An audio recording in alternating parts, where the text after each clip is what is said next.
MadDigiTsCrypto, we are going live again. So as you can see, my Brave splash page, appropriate, right? It's the fall. Okay, we will jump right into it. So what we're looking to talk about here is Segwit2x hard fork, the real hard fork, and the best recommendations that we can make for you. Besides below, click subscribe, hit the little bell to receive notifications for whenever we go live, etc. All right, so you also can pull this article up yourself if you like, but you know, I try to give quicker summaries rather than labor and pander on videos and whatnot. If you go to bitcoin.com news section, you can pull up the full article that talks about Bitcoin replay attacks and self-managed UTXO protection, right? This does get into the nitty-gritty. So if you really want a true understanding of certain things, you can read this entire article. It goes very in-depth, talking about data storage, replay. Essentially, a lot of the stuff occurring in the crypto space right now is referring to the New York Agreement.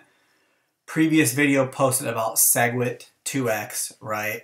A lot of people, basically, this can be broken up into a couple of different categories. When we talk about replay and replay attacks, right? In direct reference to what that means is activity on the blockchain, okay? So what we mean by that is there will in fact be on, I think it's November 15th or 16th, there will be another hard fork.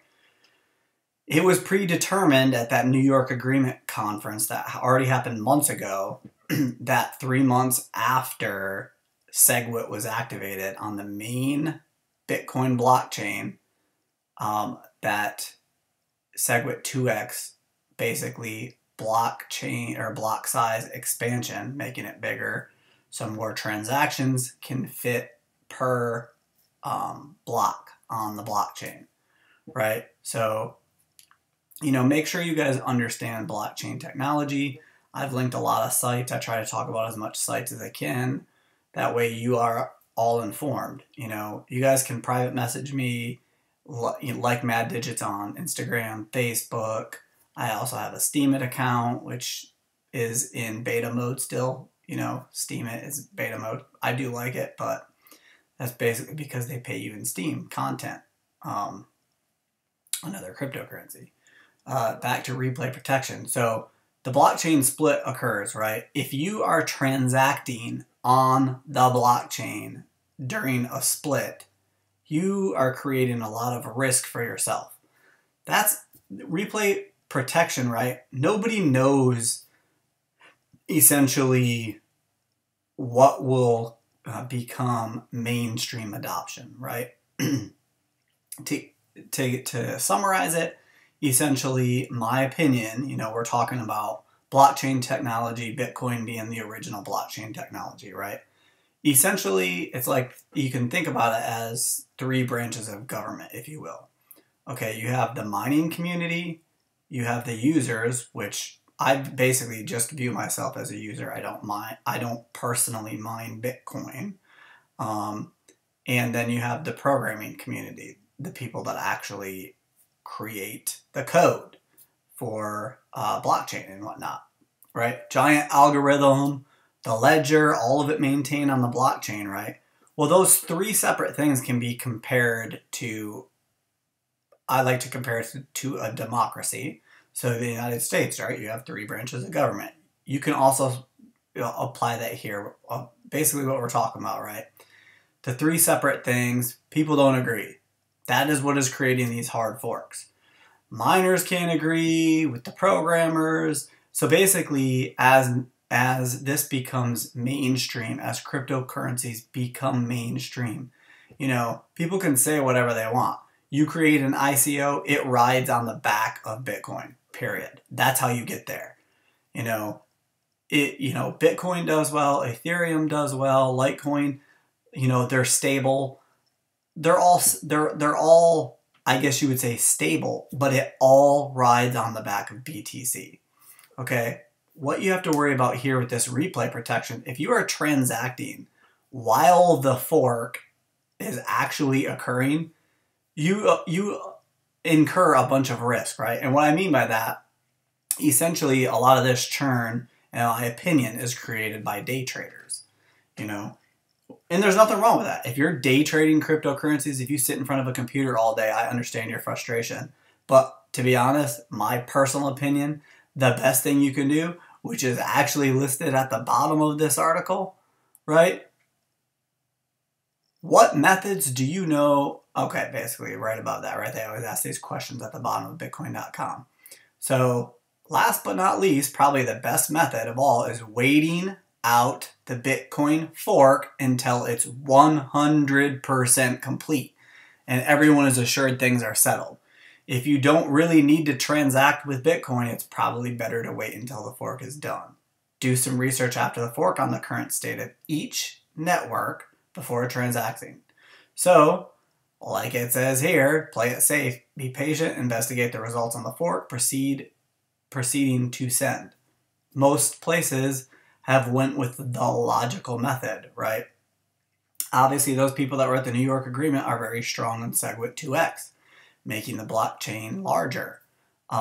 Currently, yes, market cap, right? If we bounce over real quick to cryptocurrency market cap, people ask me, oh, well, why? Why do you go here? Blah, blah, blah, whatever, right?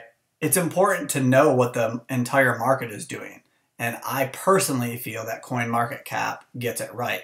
Because again, like I said in a couple other posts, it puts it right up there at the top. Market cap, 172 billion. That's overall all cryptocurrencies. And then they are ranked out.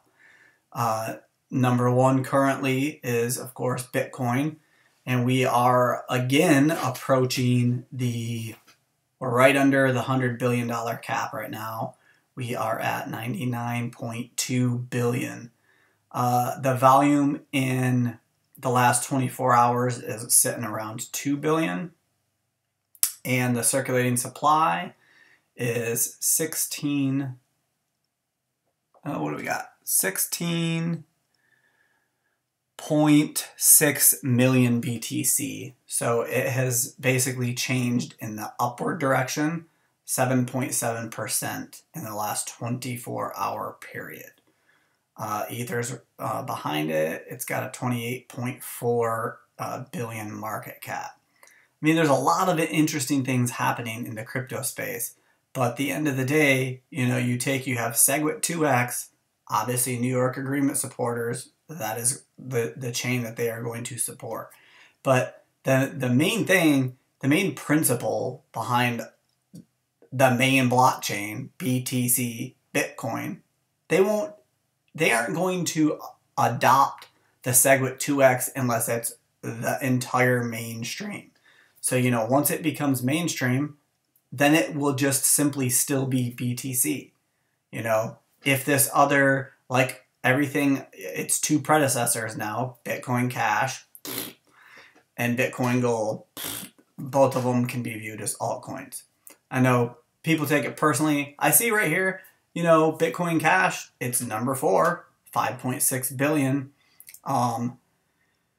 And the point being, the future is bright in cryptocurrency, period. But it all rides on the back of Bitcoin, the main coin. Dominance, 57.6% of the entire market. Does that mean that other things aren't going to be successful? No. But, I've seen people post recently from the creator of Ethereum, and one of the main things that he talked about is, guess what? 90% of all of those, probably more, but quoting him, 90% of those ICOs that are out there are all going to fail, every single one of them. And, it's still young with this whole ICOs. So get in the crypto space, invest in Bitcoin. Everything rides on the back of Bitcoin. That's my personal recommendation. That's what I do. Click below, subscribe, like, share. I hope this helped you guys out. All right.